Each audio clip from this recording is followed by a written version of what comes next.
Bismillahirrahmanirrahim. Assalamualaikum warahmatullahi ta'ala wabarakatuh. Alhamdulillahirabbil alamin. Puji dan syukur kehadirat Allah Subhanahu wa taala kami panjatkan, yang mana atas rahmatnya kita bisa berkumpul kembali, kita bisa melaksanakan kembali segala aktivitas keseharian kita, dan mudah-mudahan kita semua ada dalam lindungan Allah Subhanahu wa taala. Amin ya Allah rabbal alamin. Salawat serta salam semoga tetap tercurah limpahkan yakni kepada baginda besar Nabi Muhammad sallallahu alaihi wasallam, tidak lupa juga kepada para sahabatnya, kepada tabi'in, tabi'ut tabi'innya, dan sampailah kepada kita selaku umat yang merindukan beliau dan mengharapkan syafaatnya nanti jaga yaumil qiyamah. Untuk selanjutnya yaitu pemaparan materi, namun sebelum itu saya ucapkan selamat pagi teman-temanku semua, dan selamat pagi juga ibu dosen kita tercinta. Sebelumnya saya ucapkan terima kasih kepada ibu dosen kita, Ibu Dita, yang telah mempercayakan dan memberikan kesempatan kepada kami untuk menerangkan makalah dengan tema sertifikasi guru. Namun sebelum itu saya akan memperkenalkan dulu nama-nama rekan-rekan saya dari kelompok 5. Yang pertama yaitu adalah Nunur Nur Halim, yaitu saya sendiri. Dan yang kedua adalah Asep Muharram Abdul Salam, dan yang terakhir adalah Iqbal Munawar. Nah, untuk selanjutnya yaitu pemaparan materi, yang mana nanti akan membahas tentang sertifikasi guru. Untuk mengefektifkan waktu, marilah kita simak videonya bersama-sama. Oke, baik teman-teman, kali ini saya akan menerangkan mengenai sertifikasi guru. Di sini saya sebagai pembaca pertama insya Allah akan menerangkan atau membacakan mengenai sertifikasi guru dengan beberapa, yaitu diantaranya pengertian dan hakikat sertifikasi guru, dasar hukum sertifikasi guru, dan syarat sertifikasi guru. Nah, di antara ketiga komponen tersebut, pastilah di benak kalian itu bertanya-tanya, pengertian sertifikasi guru itu apa, dasar hukumnya apa, dan syarat-syaratnya itu apa. Kali ini mari kita kupas secara bersama-sama. Namun jauh sebelum itu, di sini terdapat beberapa rumusan masalah. Di antaranya, apa yang dimaksud dengan sertifikasi guru? Apa dasar hukum pelaksanaan sertifikasi guru? Apa saja prinsip sertifikasi guru? Apa saja persyaratan untuk sertifikasi guru? Apa tujuan dan manfaat sertifikasi guru? Apa saja pola di sertifikasi guru? Apa saja dan bagaimana prosedur sertifikat guru, dan apa saja instrumen sertifikasi guru. Dan itu kurang lebihnya menjadi 8 poin yang akan kita bahas nanti oleh kelompok 5 nanti. Nah, untuk menentukan waktu sekarang yaitu mengenai pengertian sertifikasi guru. Secara pengertian itu apa sih? Nah, secara pengertian mengenai sertifikasi guru. Sertifikasi guru adalah, kita pecahkan dulu antara sertifikasi dan guru. Yang pertama kita bahas adalah sertifikasinya dulu. Sertifikasi adalah suatu penetapan yang diberikan oleh suatu organisasi profesional terhadap seseorang untuk menunjukkan bahwa orang tersebut mampu untuk melakukan suatu pekerjaan atau tugas secara spesifik. Nah, itu adalah pengertian sertifikasi. Untuk selanjutnya yaitu pengertian secara KBBI atau Kamus Besar Bahasa Indonesia. Secara KBBI apa sih itu sertifikasi? Sertifikasi menurut KBBI yaitu penyertifikatan. Dalam artian memberi tanda atau khusus bahwasanya guru tersebut sudah mampu untuk melaksanakan sesuatu, maka diberi tandalah dengan sertifikat. Kurang lebih seperti itu. Sedangkan menurut salah satu tokoh yaitu Martinus Yamin menyebutkan bahwa sertifikasi adalah pemberian sertifikat pendidik untuk guru dan dosen atau bukti formal sebagai pengakuan yang diberikan kepada guru dan dosen sebagai tenaga profesional. Nah, untuk selanjutnya yaitu guru yang telah memenuhi standar profesional guru akan diberikan sertifikat pendidikan. Guru profesional merupakan syarat mutlak untuk menciptakan sistem dan praktik pendidikan yang berkualitas. Nah, jadi sertifikat pendidikan adalah sebuah sertifikat yang ditandatangani oleh perguruan tinggi penyelenggara sertifikasi sebagai bukti formal pengakuan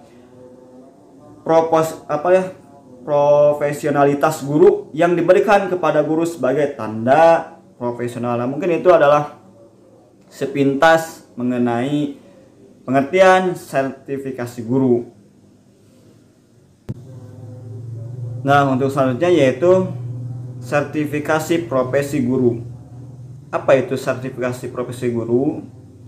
Itu memiliki arti suatu proses untuk memberikan sertifikat kepada guru yang telah memenuhi standar kualifikasi dan standar kompetensi. Nah, ini tuh dalam artian sudah memenuhi berbagai uji kompetensi. Seperti seperti uji profesional serta uji uji pedagogik. Nah, semacam itulah, kurang lebih seperti itu. Dan sertifikasi ini dilakukan oleh perguruan tinggi sebagai penyelenggara pengadaan tenaga kependidikan yang terakreditasi dan ditetapkan oleh pemerintah. Adapun kegiatan sertifikasi guru ini atau sertifikasi ke profesi guru meliputi peningkatan kualifikasi dan uji kompetensi. Adapun uji kompetensi itu dilakukan melalui tes tertulis untuk menguji kompetensi profesional dan pedagogik dan penilaian kinerja untuk menguji kompetensi sosial dan kepribadian. Sertifikasi guru dilakukan sebagai upaya peningkatan mutu guru dibarengi dengan peningkatan kesejahteraan guru sehingga nantinya diharapkan dapat meningkatkan mutu pembelajaran dan mutu pendidikan itu di Indonesia secara berkelanjutan atau kontinu. Bentuk peningkatan kesejahteraan guru berupa tunjangan profesi sebesar 1 kali gaji pokok bagi guru yang memiliki sertifikasi pendidikan atau pendidik. Nah, dan pada hakikatnya sertifikasi merupakan suatu usaha pemerintah untuk meningkatkan kualitas pendidikan Indonesia yang ada di Indonesia, khususnya dengan meningkatkan kualitas guru serta kesejahteraannya. Maka insya Allah kualitas sumber daya manusia yang ada di Indonesia ini, kualitas sumber daya atau SDM-nya akan meningkat dan semakin cerdas. Maka untuk meningkatkan kualitas guru dengan karakteristik yang dinilai kompeten, maka salah satu caranya adalah dengan sertifikasi. Maka diharapkan mudah-mudahan semuanya guru yang ada di Indonesia itu sudah melakukan sertifikasi. Untuk sekarang kita lanjut dulu menyimak, yang mana tadi kita telah menyimak pengertian, dan sekarang kita lanjut kepada dasar hukum sertifikasi guru. Nah, di dalam dasar hukum ini terbagi 7 poin dalam Undang-Undang Republik Indonesia Nomor 20 Tahun 2003 tentang Sistem Pendidikan Nasional, yang mana ini akan saya sebutkannya satu persatu.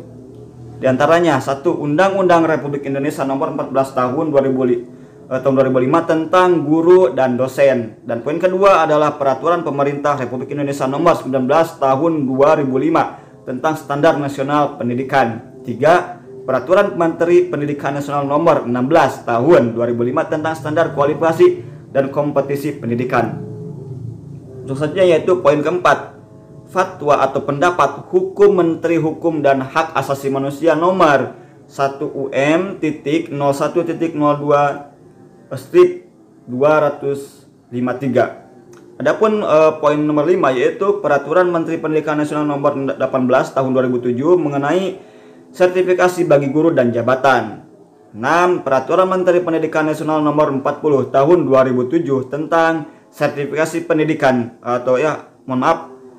tentang sertifikasi bagi guru dalam jabatan melalui jalur pendidikan. Dan yang terakhir yaitu nomor 7, pedoman sertifikasi bagi guru dan jabatan untuk lembaga pendidikan tenaga kependidikan, Dinas Pendidikan Provinsi dan Dinas Pendidikan Kabupaten atau Kota. Nah, itulah adalah sebagian dasar-dasar hukum sertifikasi guru yang tertera dalam Undang-Undang Republik Indonesia Nomor 20 Tahun 2003 tentang Sistem Pendidikan Nasional. Dan insya Allah itu kurang lebihnya ada di makalah. Masuk kepada prinsip-prinsip sertifikasi guru. Dan prinsip-prinsip sertifikasi guru diantaranya yang pertama dilaksanakan secara objektif, transparan, dan akuntabel. Yang kedua, berujung pada peningkatan mutu pendidikan nasional melalui peningkatan guru dan kesejahteraan guru. Yang ketiga, dilaksanakan sesuai dengan peraturan dan perundang-undangan. Yang keempat, dilaksanakan secara terencana dan sistematis. Dan yang terakhir, jumlah pesertanya ditetapkan oleh pemerintah. Poin yang keempat yaitu syarat-syarat sertifikasi guru.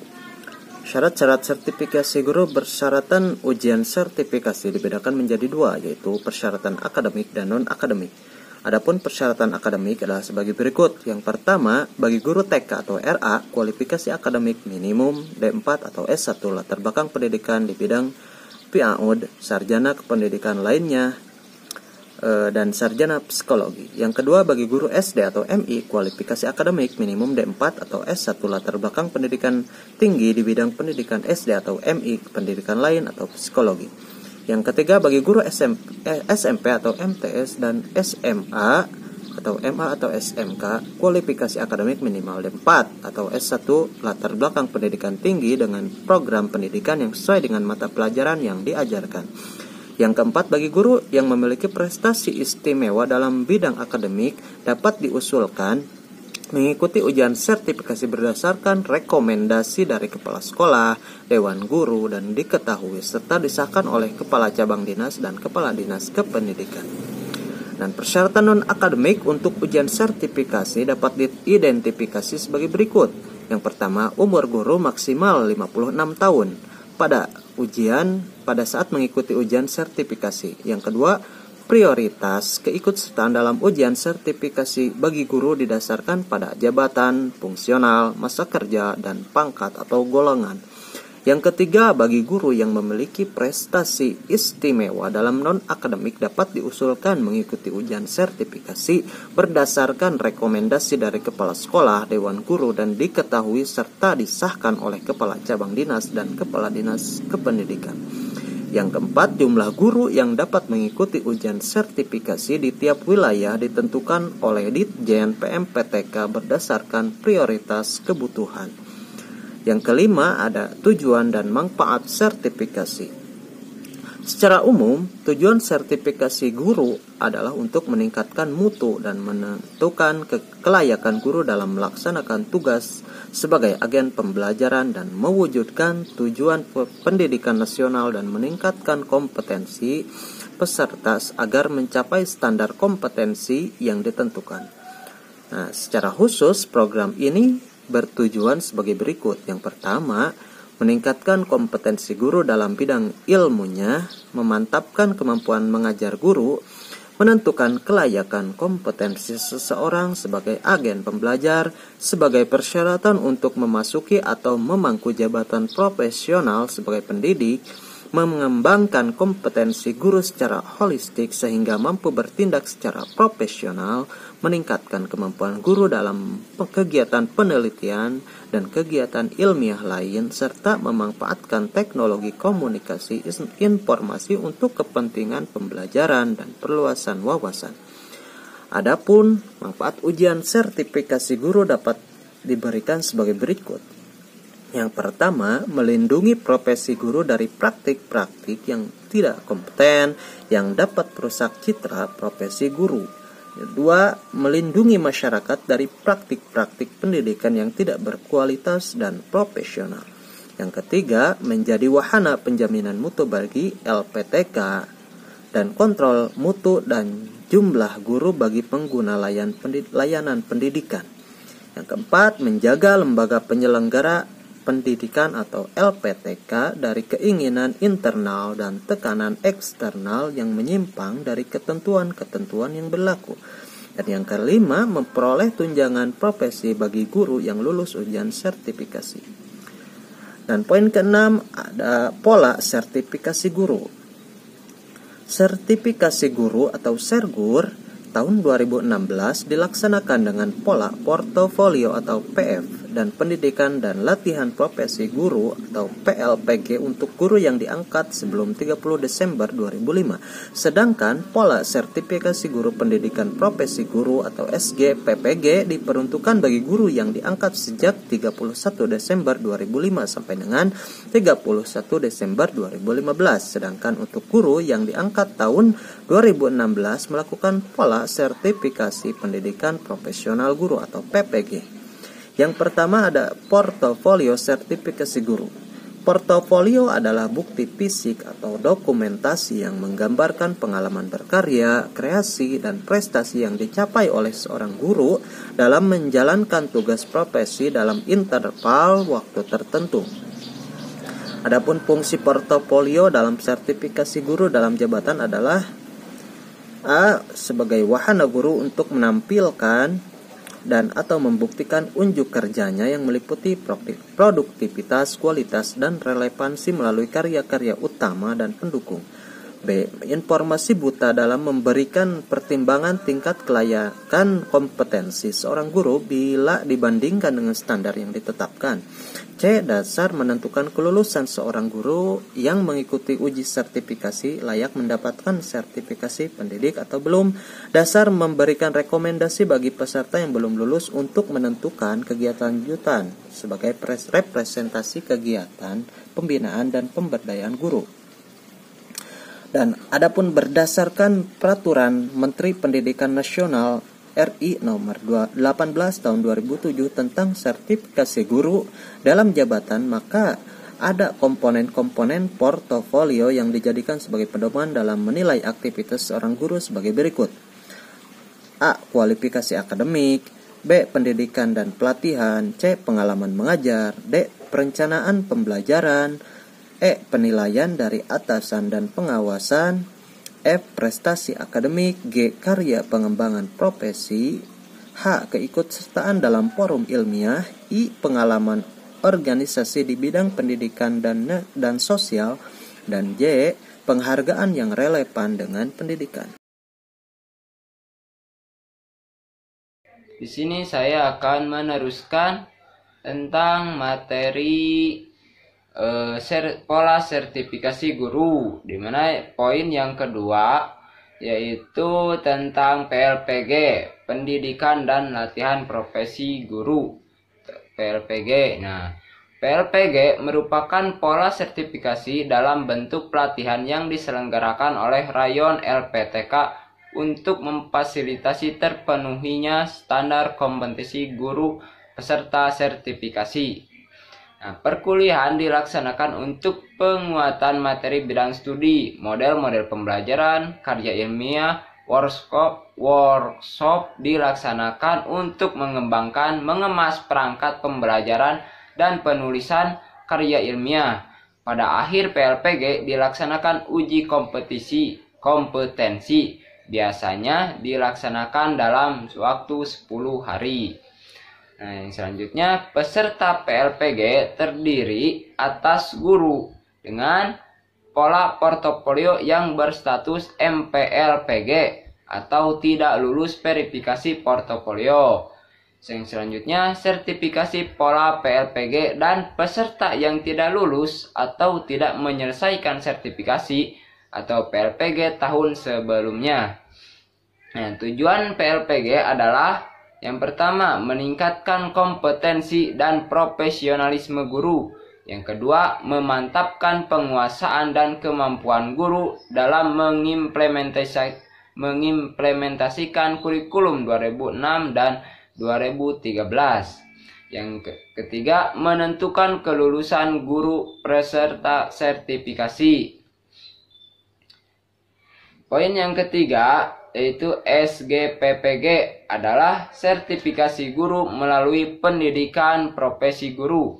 Syarat SPPPG yang pertama, guru di bawah pembinaan Kementerian Pendidikan dan Kebudayaan yang belum memiliki sertifikat pendidik. Selanjutnya, memiliki nomor unik pendidik dan tenaga kependidikan atau NUPTK.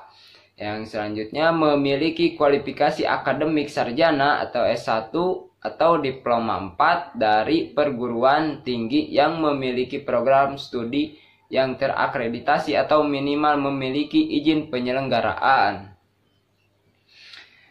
Yang selanjutnya, memiliki status sebagai guru tetap dibuktikan dengan surat keputusan sebagai guru PNS atau guru tetap yayasan pada yayasan yang sama. Khusus bagi guru tetap yayasan melampirkan akte notaris pendirian yayasan dari Kemenag atau Kementerian Hukum dan HAM. masih aktif mengajar dibuktikan dengan memiliki SK pembagian tugas mengajar dari kepala sekolah 2 tahun terakhir, memenuhi skor minimal UKG yang ditetapkan oleh Konsorsium Sertifikasi Guru atau KSG, surat keterangan sehat jasmani dan rohani dari dokter pemerintah. Dan poin yang terakhir tentang pola sertifikasi guru yaitu PPG Prajabatan atau Program Pendidikan Profesi Guru Prajabatan, yang selanjutnya disebut program PPG adalah program pendidikan yang diselenggarakan untuk mempersiapkan lulusan S1 kependidikan dan S1 atau D4 non-kependidikan agar menguasai kompetensi guru secara utuh sesuai dengan standar nasional pendidikan atau Permendiknas nomor 8 tahun 2009 tentang PPG. Nah, materi yang terakhir yaitu tentang prosedur sertifikasi guru, di mana yang prosedur sertifikasi guru, penyelenggaraan ujian sertifikasi guru melibatkan unsur-unsur lembaga, sumber daya manusia, dan sarana pendukung. Lembaga penyelenggara ujian sertifikasi adalah LPTK yang terakreditasi dan ditunjuk oleh pemerintah, yang anggotanya dari unsur lembaga penghasil LPTK, lembaga pengguna atau Ditjen Didasmen atau Ditjen PMPTK, dan Dinas Pendidikan Provinsi dan unsur asosiasi profesi pendidik.